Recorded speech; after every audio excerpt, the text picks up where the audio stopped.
ኤምባሲ ሪቪው ፓርት 4 ዛሬ ሪቪው የሚደረገው ኤምባሲ የጀርመን ኤምባሲ በየካ ክፍለ ከተማ ከመገናኛ ወደ ቀበና በሚወስደው መንገድ ላይ ከኮከበ ጽባ የመጀመሪያ ደረጃ ትምህርት ቤት በጀርባ በኩል ሰወር ብሎ በሚገኝ ቦታ ላይ የተቀመጠ ኤምባሲ ነው።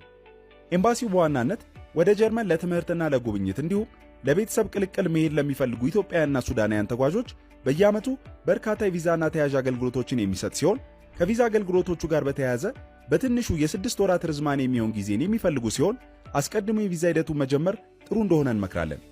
ጀርመንን እንደ ቤንዝና ኦዲ ያሉ የአውቶሞቢል ኢንዱስትሪዎች እንዲሁም እንደ በርሊን ግንብና ሂድልበርግ ቤተመንግስት ያሉ ታሪካዊ ቦታዎች ለጉብኝት ተመራጭና ታዋቂ እንድትሆን ያደረጓት ናቸው። የጀርመን ኤምባሲ በኤምባሲ ሪቪዋችን ውበቱንና መገኛ ቦታውን መሰረት በማድረግ 4 ከ5 ሬት ያደረግነው ሲሆን ባለው ጥራት ያለውና ቀልጣፋ አገልግሎቱ በተጓዦች ምስጋናን ያተረፈ ሲሆን እኛም 4.5 ከ5 ሬት ሰጥተነዋል። ስለ ኤምባሲው የበለጠ መረጃ ለማግኘት ድረገጻቸውን www.addisababa.diplo.de ይጎብኙ።